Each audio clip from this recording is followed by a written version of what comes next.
क्रमांक 1, मी सांगितल्याशिवाय आता काहीही करायचं नाही. आपण कोणाला विचारत नसतो. क्रमांक 2, हा माज माझ्यासमोर परत करायचा नाही. तो मेल्यावरच जाईल. ऐक ना, मी फार सिरियसली सांगतोय तुला, कारण अनुजा हवालदार ही काही साधी सुधी बाई नाही, लय डेंजर आहे ती. क्रमांक 3, भोईवाडी पोलीस स्टेशनच्या आवारात तू दिसायचं नाही. तू काय, तुझं नख पण मला दिसला नाही पाहिजे. क्रमांक 4, मला फोन मेसेज करायचा नाही. तुला भेटायचं असेल तर इथे यायचं घरी. तू घरी नसला म्हणजे मी तुला कळवेन कुठे यायचं ते. आत्ता म्हणालास ना फोन मेसेज. अरे दैमाडे, मी तुला कळवेन ना रे. मी पोलीस आहे ना, मी कुठूनही निरोप पोचवेन तुझ्यापर्यंत. प्रॉब्लेम काय रे तुझा? तुला सिरियसनेस कळतोय की नाही? अनुजा हवालदारच्या आजूबाजूची हवा पण तुला लागली नाही पाहिजे दही. कारण एकदा तू तिला आडवा आलास, तिने तुला जेलमध्ये टाकला. आता दुसऱ्यांदा जर तू तिच्या मध्ये आलास ना, तर तू डायरेक्ट ढगात. आणि मग ती शेकायला पण वेळ देणार नाही. हे 4 मुद्दे लक्षात ठेवायचे म्हणजे ठेवायचे. चल निघ.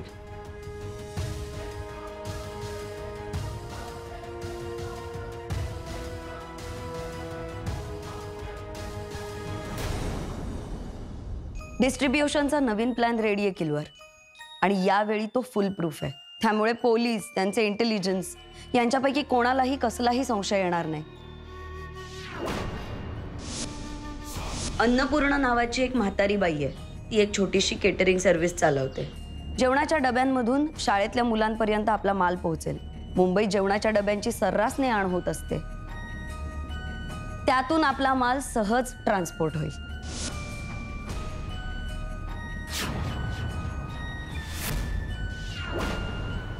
डब्यातून माल जाईल.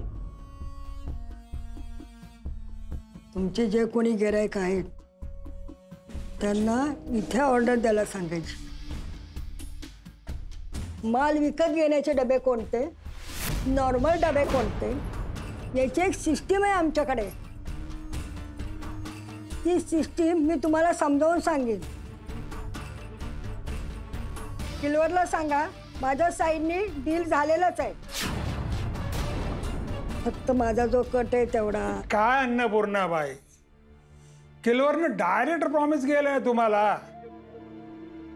तुमचा कट तुम्हाला मिळून जाईल. टेन्शन सोडून सोडा हो. पण एक गोष्ट लक्षात ठेवा, माल नीट पोहोचला पाहिजे.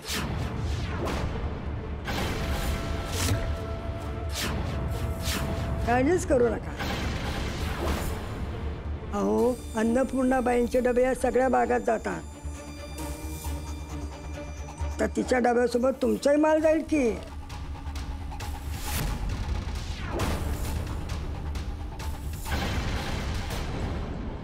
मी शब्द दिला होता किलवर, आणि मी माझ्या शब्दाला पक्की आहे. लवकरच कॉलेजेसमध्ये आपल्या ड्रग्सचं साम्राज्य पसरलेलं असेल. I hope you are happy. आणि त्याचे फायनान्शियल रिझल्ट्स महिन्याभरातच दिसून येतील. ते दिसतील त्यावेळी बोलू आपण.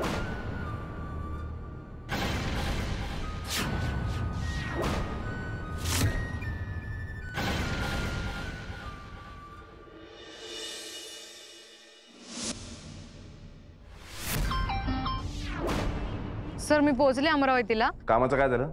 झोल झालाय सर. काय केलं? ओ सर मी नाही, नियतीने घोळ घातलाय. ए फालतूपणा नकोय. काय झालं सांगणार आहेस का?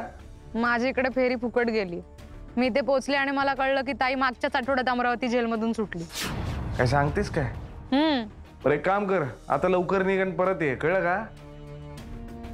काय सुटली तिथून म्हटलं इथंच येणार ते. मी बघतो काय ते. आणि येताना ते चादरी पेढे बिडे काय ते घेऊन ये सगळ्यांना. सर चादरी सोलापूरच्या असतात, पेढे साताऱ्याचे असतात. येतो आल्यावर बघतो तुझ्याकडे.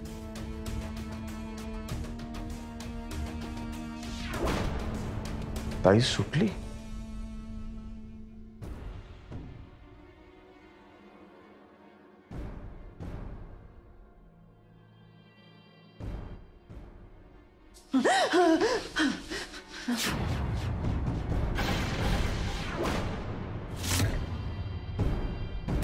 कुठे आणलंय मला?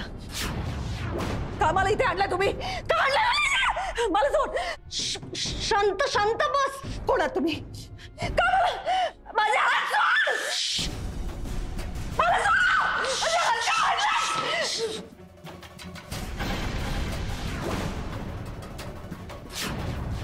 देतो, ओळख करून देतो. मी महेंद्र चौगुले. ही माझी मुलगी सानिया महेंद्र चौगुले.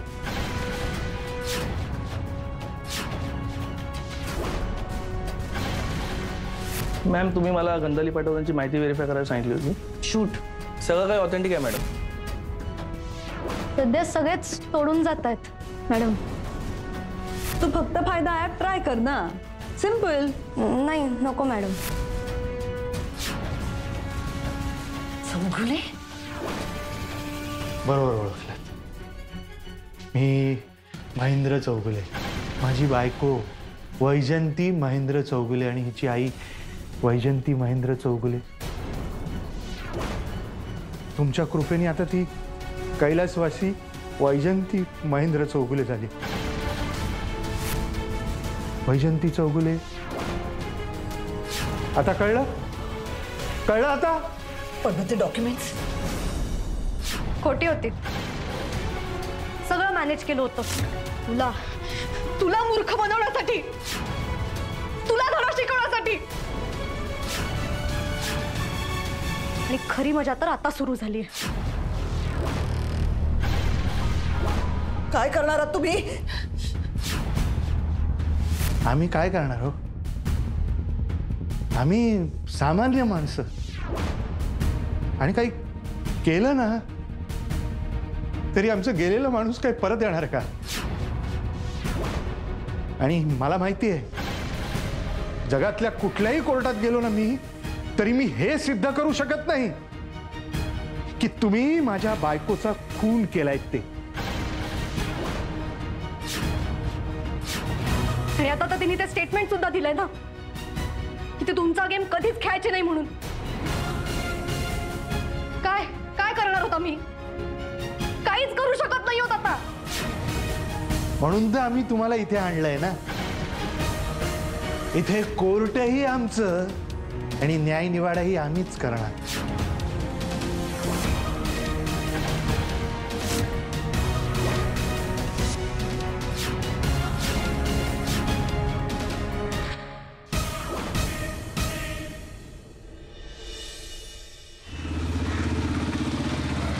अरे गण्या, हा साहेब इथं कुठे तुम्ही? आलो रे असंच फिरायला. काय ताई सुटली बिटली सगळं झालं पण काय एकदम रिकामं रिकामं सगळं. नाही ताई नाही इथं आता. वस्ती पोरकी झाली बघा. अरे पण ते बापू गजानन पिंट्या ते होते ना सगळे. कोण आहे? दिसतंय कुठं? कोण आहे? कोण नाही इथं आता.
आजपासून तुमचा माल लोकांपर्यंत पोहोचेल. फक्त तिकडे तुमचा माल पोहोचला, इकडे मला माझा कट आला पाहिजे. अन्नपूर्णाबाई तुम्ही निर्धास्त राहा हो. आपला हिशोब एकदम क्लिअर आहे. समजला?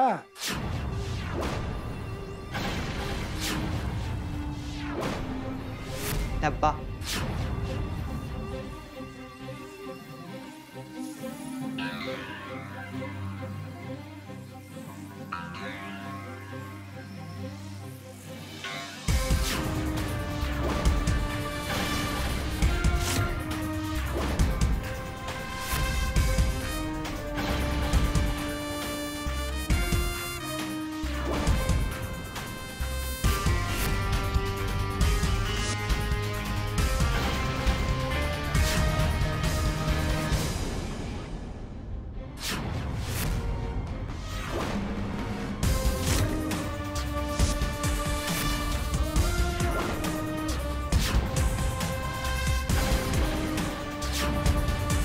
अरे जाम भारी आहे रे. कुठली सिस्टीम आहे मला पण सांग की. अरे आजी मला ट्राय तर कर.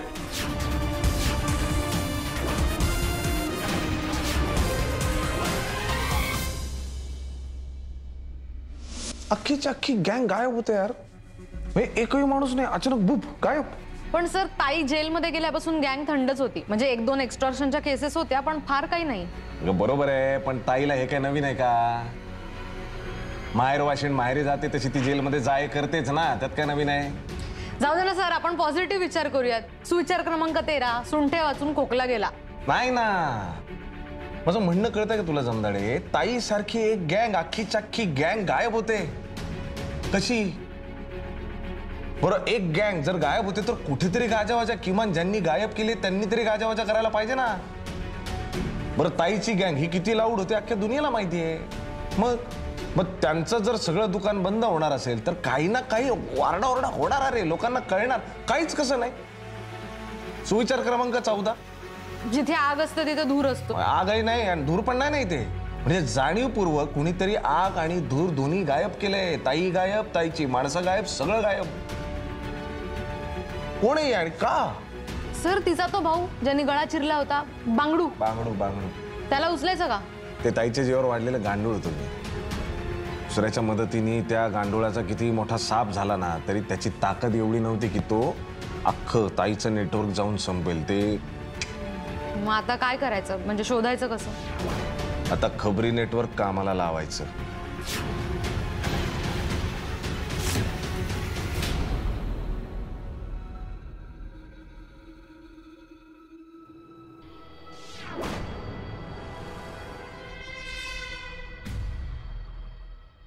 ऑलराईट. किती पैसे हवे तुम्हाला? 20 लाख, 40, 50 लाख, 1 कोटी, 5 कोटी? किती देऊ सांगा. तुम्हाला चेकवर लिहिता सुद्धा येणार नाही एवढे पैसे देईन मी तुम्हाला.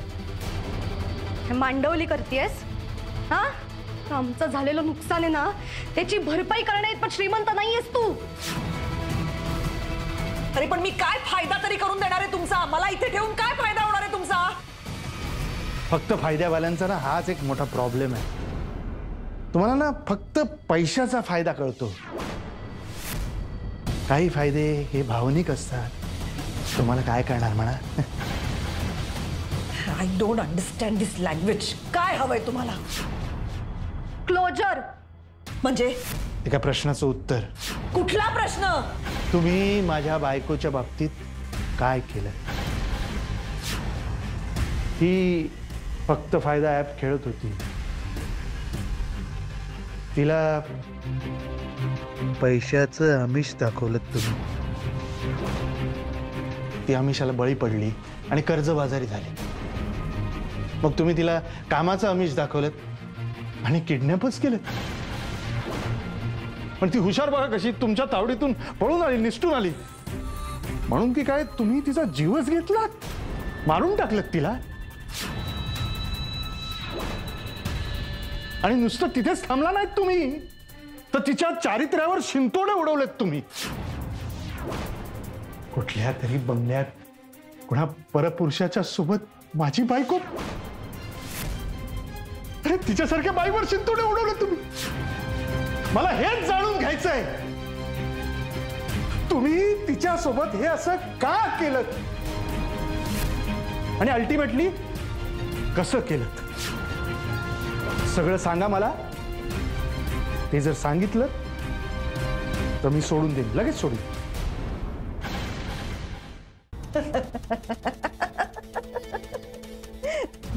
झालं एवढंच डील.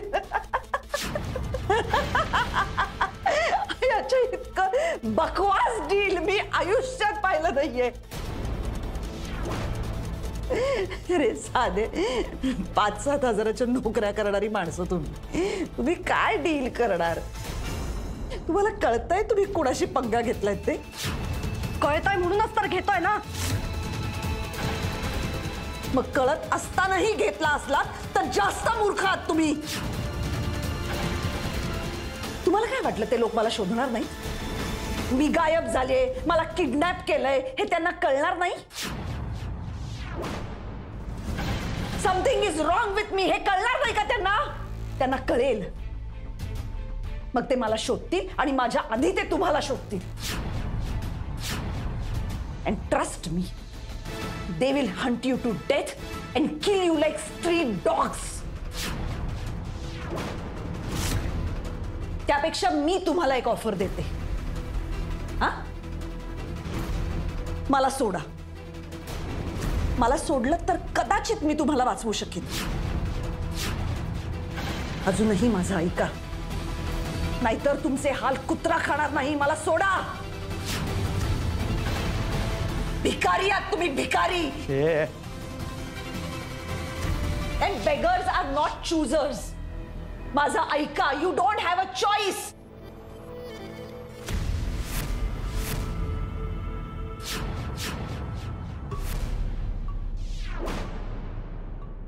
साहेब बोलवलं? रॉबिन डिसिका माहिती ना? हो, त्या फायदा बोल्या त्यांचं काय? ऑफिसला जा, ती आहे का बघ, भेट तिला आणि समज दे. तिला सांग, फोन हा फक्त गेम खेळण्यासाठी नसतो. समोरच्याचे फोन उचलायचे असतात, माणसांशी बोलायचंही असतं. आणि ते जमत नसेल तर कामधंदा बंद कर आणि गावी जा म्हणून जा. तुमचा पण फोन कोणतरी उचलत नाही, कामालाच झाली. हा, उद्या पेपरात छापून आणू फ्रंट पेजला. जा.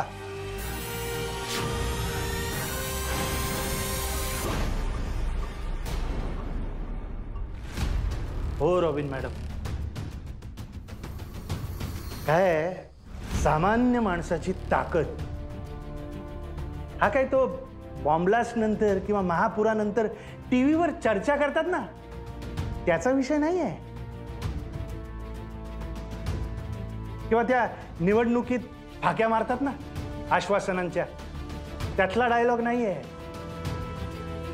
सामान्य माणसाची ताकद हा त्याच्या सिस्टमचाच भाग आहे. माझ्या 100 गोष्टी ऐका, पण त्यातली एक गोष्ट एक्झिक्यूट नक्की करा. माझ्या सरळ प्रश्नांची सरळ उत्तरं द्या, मी लगेच सोडून देईन तुम्हाला. काय? हा, उत्तर हवंय? देते. उत्तर हे आहे, I will destroy your live. I will destroy your happiness.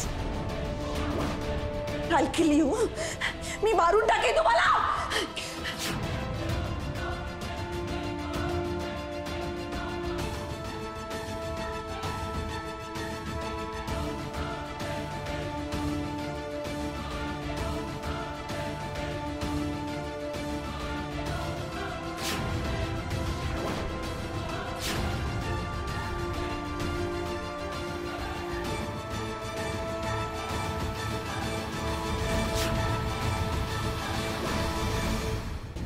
बोला देशमाने, पार्थ हॉटेल नंतर पुढे काय? Any progress? मॅडम, पार्थ हॉटेलवर ड्रग्ज सापडल्यानंतर आम्ही सगळ्या नोन ड्रग्ज जॉईंटवर छापे मारले. काय सापडलं? विशेष काही नाही. आपल्याला जसं वाटत होतं की मॅसिव्ह क्वांटिटीमध्ये मुंबईमध्ये ड्रग्ज आलेत आणि ते डिस्ट्रीब्यूट होत आहेत, तर तसं काही नाही आहे. कदाचित भोसले त्या दिवशी म्हणाले तशी ती किलोवर गँग नसेल. ही दुसरी शक्यता अशी की पार्थ हॉटेल हे फक्त टेस्ट पॉइंट म्हणून वापरलंच. म्हणजे प्रॅक्टिस मॅच खेळले. हा, प्रॅक्टिस मॅच. आपण तिथे छापा टाकला हे त्यांना कळलं, सो आता त्यांनी त्यांचे जॉईंट्स बदललेत. जॉईंट्स बदललेत म्हणजे काय मॅडम, ह्या क्रिमिनल लोकांचे डोके कसे चालतात आपण नाही सांगू शकत ना. पण या सगळ्यावरून मी एक गोष्ट मात्र नक्की सांगू शकतो मॅडम, ही किलवर गँग आधीच्या किलवर गँगपेक्षा जास्त ऍक्टिव्ह आहे, जास्त अपडेटेड आहे आणि जास्त अपग्रेडेड सुद्धा आहे.